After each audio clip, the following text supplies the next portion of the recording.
Honourable Leader of the Opposition. What he's doing, Mr. Speaker, is looking them in the eye and saying no after they've said yes to just about everybody else. Yes to Omar Khadr. Yes to somebody running a minister's Twitter account, $100,000. Yes to his pals when they want to take a vacation in the Caribbean. They're saying yes to everybody, but they're telling those who gave their country all they have that they're asking for too much. That is shameful. The Conservatives will hold them to account for that every time. Right Honourable Prime Minister. I will take no lessons from the members opposite on dealing with veterans. For 10 years, that party wrapped themselves in the flag every chance they got.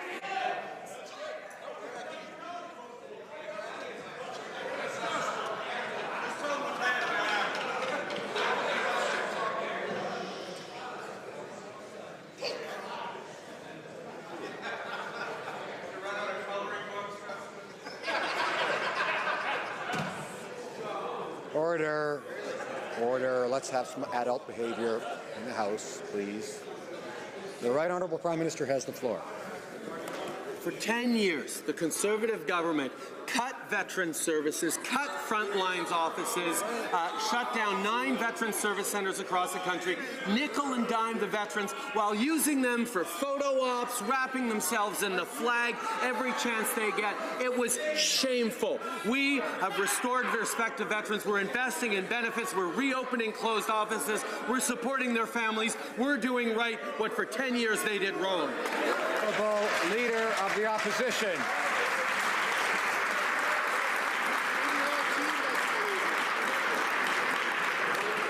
That is so patently false, Mr. Speaker. It was this government that increased support for veterans by 35%. It was our last veterans minister that ended the court process and started settlement proceedings. That this Prime Minister promised during an election campaign that they would never have to go back to court. And then he looks a hero in the eye and tells them no. That's shameful, Mr. Speaker. And we have to answer for that.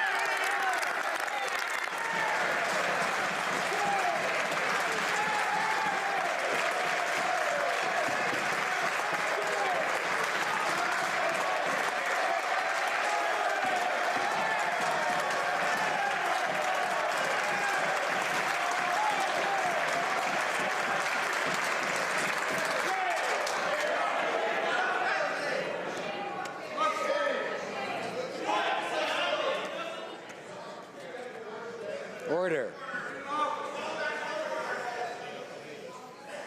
The Honourable Minister of Veterans Affairs.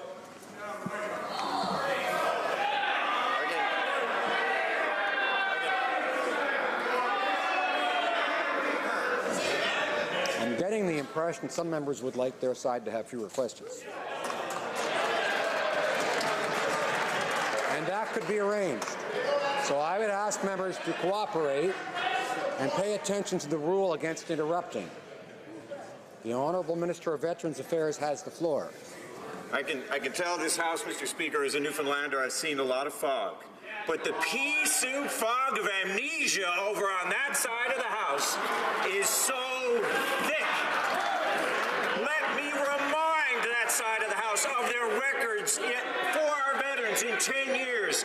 Let me remind them how they balanced their budgets on the backs of our veterans. How they closed offices, how they cut budgets, how they cut frontline staff. Let me tell you, we have developed a pension for life that does right by our veterans.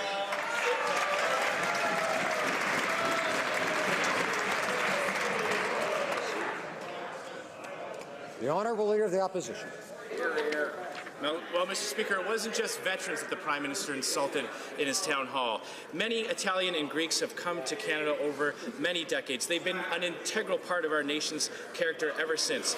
That's why it was so offensive that this Prime Minister compared legitimate refugees and immigrants who have built this country with those who have fought and committed genocidal acts with ISIS. Returning ISIS fighters are not refugees. Why can't the Prime Minister tell the difference? The Honourable Minister of Immigration. I can assure the Leader of the official opposition that we can tell the difference. We are a compassionate country. democracy. We're a compassionate government that cares deeply about refugees. We doubled the number of resettled refugees. We almost quadrupled the number of privately sponsored refugees. And we're the party that has... I'm having trouble hearing the answer, and I'd ask the member for St. Albert, Edmonton, and others not to be yelling during question period and not to be interrupting. We've had far more than enough of that, and members are going to hear things they don't like, but they're going to have to take it and listen to it. The Honourable Minister of Immigration.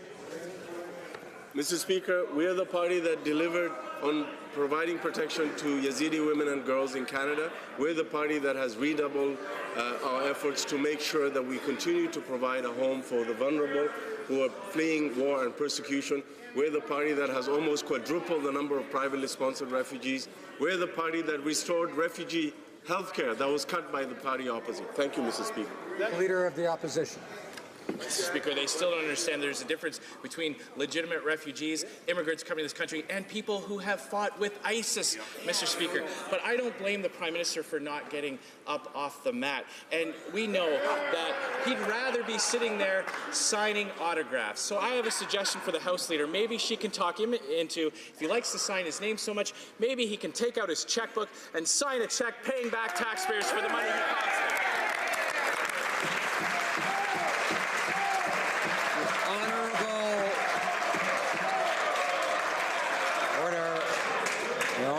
Government House Leader. Mr. Speaker, it's an interesting day because today we are debating the opposition's motion. The leader of the official opposition is from this place. He knows that it's question period, yet we do not hear questions rather than we hear statements from the member. If the member would like to hear a statement, I would like to remind Canadians that when it comes to the Prime Minister, whenever and wherever he travels, there are costs affiliated with his security. We respect the work of our security agencies. We will take their recommendations.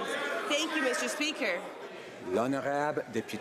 Mr. Speaker, there's just one problem. Yesterday, the Prime Minister confirmed that the theory put forward by one of his national security advisors was true. He has also said that it was the member for Surrey Centre acting alone that was the result of this embarrassing incident. So how can the Prime Minister at the same time blame rogue elements in the Indian government and the member for Surrey Centre? Honourable Prime Minister.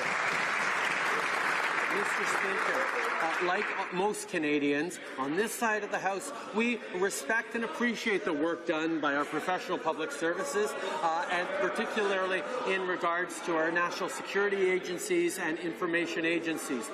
We believe them when they put forward their information and their recommendations to us. At the same time, the member for Surrey has taken responsibility for his role in the invitation extended to this individual and has apologized.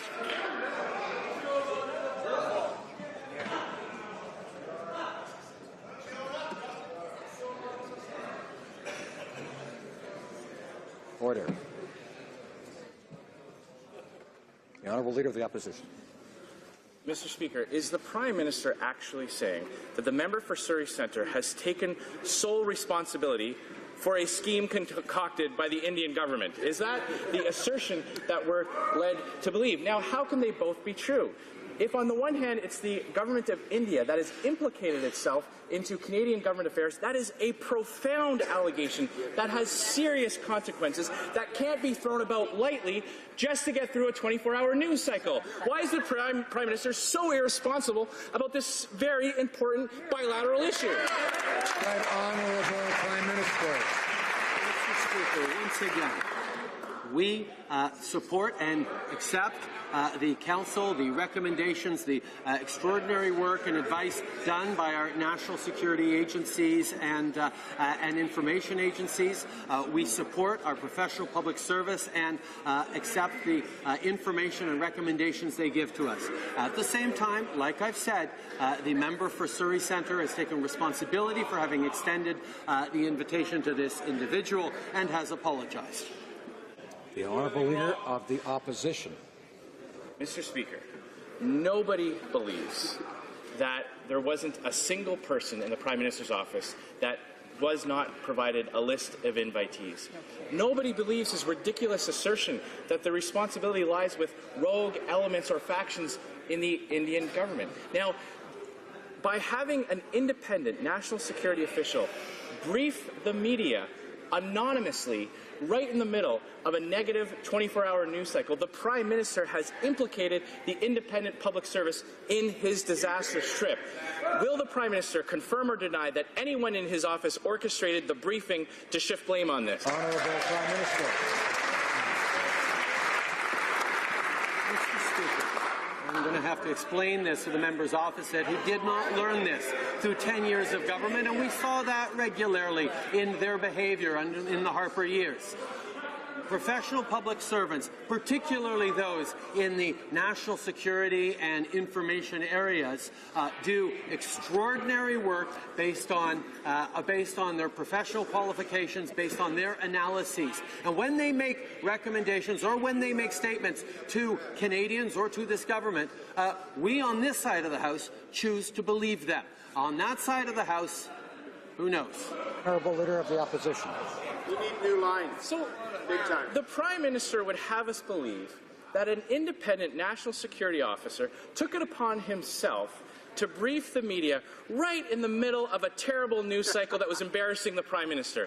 If that isn't the definition of politicizing national security officials, then I don't know what is. Nobody is believing it. The Prime Minister needs to learn that there are serious consequences to these types of allegations, that governing is more than just Instagram posts, that when you make this kind of allegation, there are consequences. Will the Prime Minister identify who in his office orchestrated this media briefing? Right Honourable Prime Minister.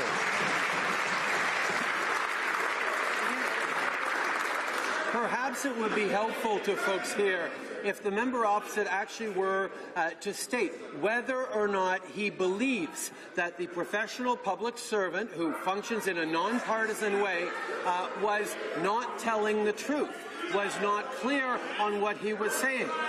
This is the issue that the member opposite seems to be going at, that he doesn't believe our professional public servants in what they tell to Canadians.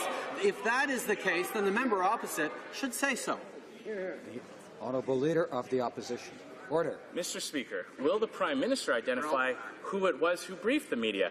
Will the Prime Minister identify, so that we can have confidence in what was said, who in his office orchestrated the media briefing? Will the Prime Minister provide a modicum of proof for these assertions that it was the Indian government that was behind his embarrassing fiasco? I doubt that he will, Mr. Speaker. You know, last year he met with someone who was the vice president of a listed terrorist organization. In December, he met with Joshua Boyle, who days later was charged with sexual assault and unlawful confinement. Why is it always that this Prime Minister seems to be identified with these kinds of people? Honourable Prime Minister. Mr. Speaker, once again, the member opposite is not being clear. He has not come forward to say whether or not he actually believes it.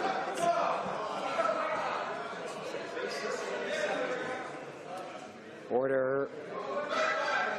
Order. We'll need some order so we can hear both the questions and the answers. I think a little respect for the House means we're going to hear both sides, and each side has a chance to respond in due course. And each side should have confidence, I think, in the ability of Canadians to judge the quality of both the questions and the answers.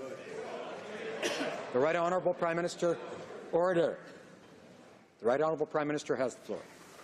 Mr. Speaker, if the members opposite do not trust or believe our national security agencies, they should simply come forward and say it. On this side of the House, we have faith in our professional public servants, particularly in the intelligence and security areas, who do extraordinary work every day to keep Canadians safe, and the members opposite should stop disrespecting them.